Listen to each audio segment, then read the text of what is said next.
with all your experience in national security, what's your assessment of how our legislative branch was so blatantly breached when it comes to our national security?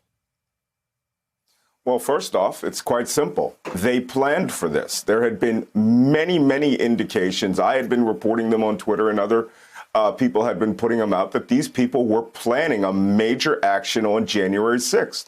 As soon as the certification happened on December 14th, they started talking about January 6th going to the Capitol. Donald Trump tweeted about it, that come to the Capitol, it'll be wild.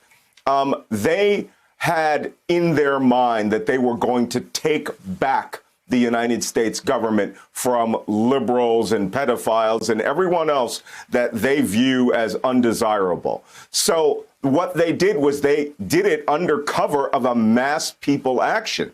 You have to remember, during his speech, Donald Trump said, we're going to go down there and we're going to go embolden our politicians and we're going to walk down to the Capitol. Before that, he was finished.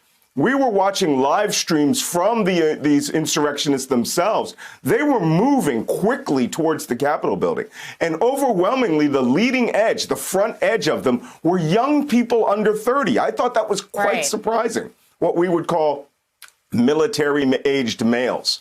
That was just one thing. But another component of this at the 80,000-foot level is the White House and the national security infrastructure of Donald Trump's government saw white Trump protesters as not a threat. Therefore, they only had as much staff as the Capitol as they would have on a regular business day. This was a national security event. The Vice President of the United States was there. The Vice President-elect was in the room, both with Secret Service details. The Speaker of the House was there. The President pro tem was there. 1/3 of the United States government could have been killed or injured.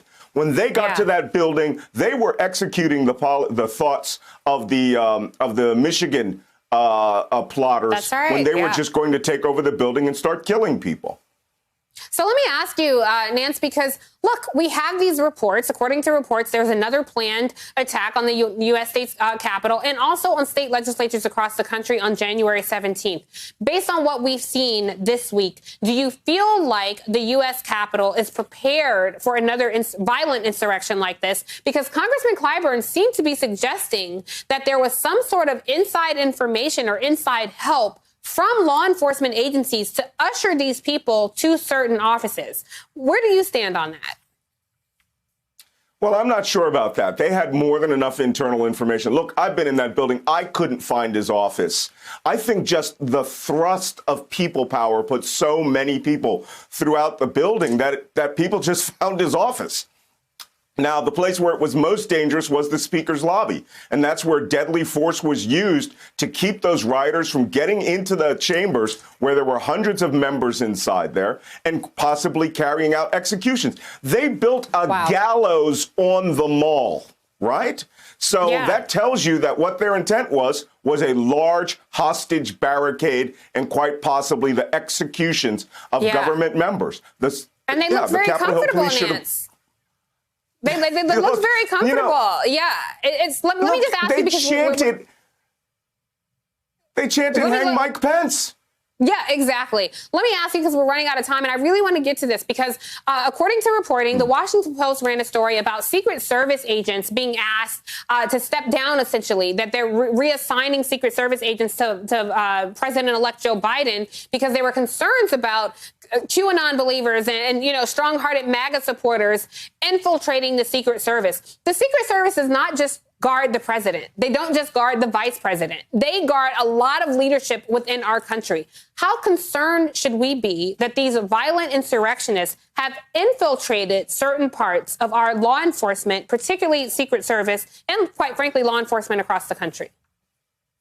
Until recently, I believe that these organizations like the Secret Service, U.S. Marshals, other federal law enforcement agencies were what I call a jealous organization. They are jealous of their role and their loyalty to that job. But let me point out one of the top insurrectionist, people who stokes radio every day is Dan Bonino, the owner of parlor. He was an ex-Secret Service officer under Barack Obama. The head of they had taken one of the senior Secret Service officers out of the Secret Service and made him a political appointee for Donald Trump, and now they've put him back into the Secret Service. What I'm afraid of as a counterterrorism specialist is that they're going to get an Indira Gandhi situation where one of her bodyguards killed her. Right? Rajiv Gandhi, one of the bodyguards allowed a woman with a suicide bomb next to him and blew him up. All bets are off now, right? A full scrub of the United States government has to be done to ensure that all members of government, no matter their party, are kept safe. Hey there, I'm Chris Hayes from MSNBC. Thanks for watching MSNBC on YouTube. If you want to keep up to date with the videos we're putting out, you can click subscribe just below me or click over on this list to see lots of other great videos.